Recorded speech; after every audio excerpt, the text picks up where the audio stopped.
What? Elizabeth says. You don't like the idea? I know Julia herself won't show up. Oh, Hannah says. Okay. When Elizabeth laughs, she opens her mouth so wide that the fillings in her molars are visible. Hannah, she says, I'm not nuts. I realize a celebrity won't come to my house just because I invited her. I didn't think that, Hannah says. I knew what you meant. But this is not entirely true. Hannah cannot completely read her aunt. Elizabeth has always been a presence in Hannah's life. Hannah has a memory of herself at age 6, riding in the back seat of Elizabeth's car as Elizabeth sang, "You're So Vain," quite loudly and enthusiastically along with the radio. But for the most part, Elizabeth has been a distant presence. Though Hannah's father and Elizabeth are each other's only siblings, their two families have not gotten together in years.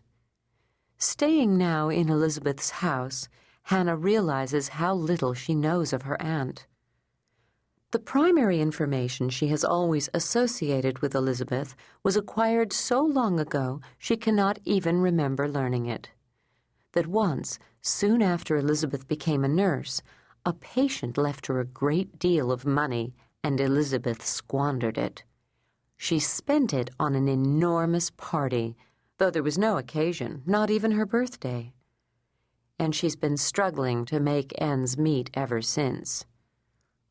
Hannah has been surprised to find, however, that her aunt orders takeout, usually Chinese, on the nights Darek is gone, which is at least half the time. They don't exactly act like they're struggling to make ends meet. It didn't help, financially speaking, that Elizabeth married a truck driver, the Irish hippie, as Hannah's father calls him. When she was 9, Hannah asked her mother what hippie meant, and her mother said, "It's someone fond of the counterculture."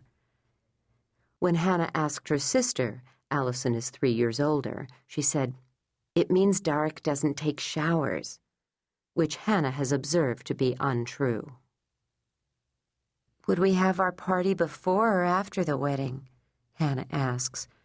"She gets married on June 14th. Then, imagining it must appear on the invitations like this, all spelled out in swirly writing, she adds, 1991. "Why not on the 14th? Darek can be my date if he's here, and Rory can be yours." Hannah feels a stab of disappointment.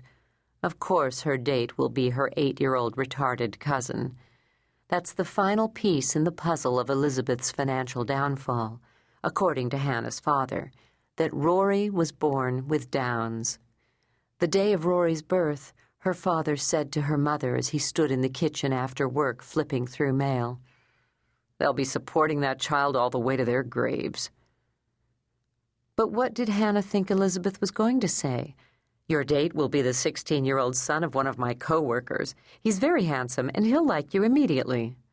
Sure, Hannah expected that. She always thinks a boy for her to love will fall from the sky. "I wish I could find my wedding dress for you to wear at our party," Elizabeth says. "I wouldn't be able to fit my big toe in it at this point, but you'd look real cute. Lord only knows what I did with it, though." How can Elizabeth not know where her wedding dress is? That's not like losing a scarf. Back in Philadelphia, Hannah's mother's wedding dress is stored in the attic in a long padded box, like a coffin. "I gotta put the other load in the dryer," Elizabeth says. "Coming?" Hannah stands, still holding the magazine. "Kiefer bought her a tattoo," she says. "It's a red heart with the Chinese symbol that means strength of heart." "In other words," Elizabeth says, "he said to her, 'As a sign of my love, you get to be poked repeatedly by a needle with ink in it.' Do we really trust this guy?" They are on the first floor, cutting through the kitchen to the basement steps. "And do I dare ask where the tattoo is located?" "It's on her left shoulder. Darek doesn't have any tattoos, does he? Even though that's like a stereotype of truck drivers? Is this a rude question? None he's told me about, Elizabeth says. She appears unoffended. Then again, most truck drivers probably aren't tofu eaters or yoga fanatics. Yesterday, Darek showed Hannah his rig, which he keeps in the driveway. The trailers he uses are owned by the companies he drives for.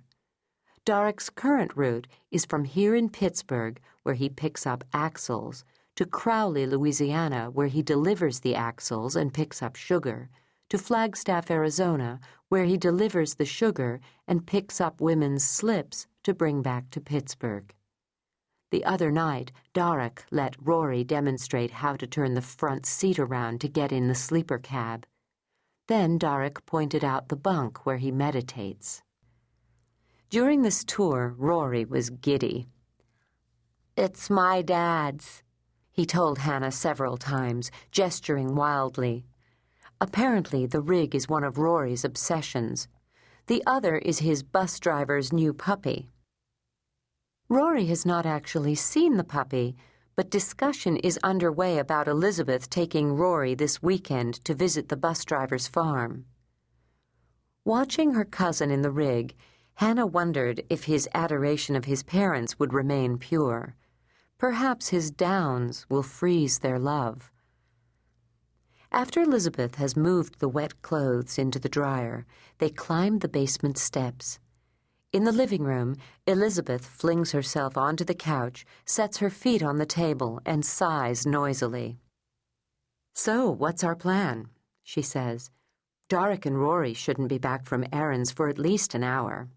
I'm taking suggestions." "We could go for a walk," Hannah says. "I don't know." She glances out the living room window, which overlooks the front yard. The truth is that Hannah finds the neighborhood creepy. Where her family lives, outside Philadelphia, the houses are separated by wide lawns, the driveways are long and curved, and the front doors are flanked by Doric columns. Here there are no front porches, only stoops flecked with mica, and when you sit outside, the last few nights Hannah and Elizabeth have gone out there while Rory tried to catch fireflies, you can hear the televisions in other houses. The grass is dry, beagles bark into the night, and in the afternoon, pale 10-year-old boys in tank tops pedal their bikes in circles, the way they do on TV in the background when some well-coiffed reporter is standing in front of the crime scene where a 76-year-old woman has been murdered. "A walk is not a bad idea," Elizabeth says, "except it's so damn hot." Then the living room, the whole house actually, is quiet except for the laundry rolling around downstairs in the dryer. Hannah can hear the ping of metal buttons against the sides of the machine. "Let's get ice cream," Elizabeth says. "But don't bring the magazine." She grins at Hannah. "I don't know how much more celebrity happiness I can take." Hannah was shipped to Pittsburgh. She was sent away, put on a Greyhound, though Allison got to stay in Philadelphia with their mother because of exams. Hannah thinks she should still be in Philadelphia for the same reason, because of exams. But Hannah is in 8th grade, whereas Allison is a high school junior, which apparently means that her exams matter more. Also, Hannah is viewed by their parents as not just younger, but less even-keeled, and therefore potentially inconvenient. So Hannah's school year isn't even finished, but she is here with Elizabeth and Darek indefinitely. According to the letter signed by Dr. William Tucker and hand-delivered by her mother to the principal's office, Hannah has mononucleosis, and the family has requested that she be allowed to make up her coursework later in the summer. This is a lie. Dr. William Tucker does not exist, but was concocted by Hannah's mother and Hannah's Aunt Polly, her mother's sister. It is with Polly's family that Hannah's mother and Allison have been staying for the last 10 days.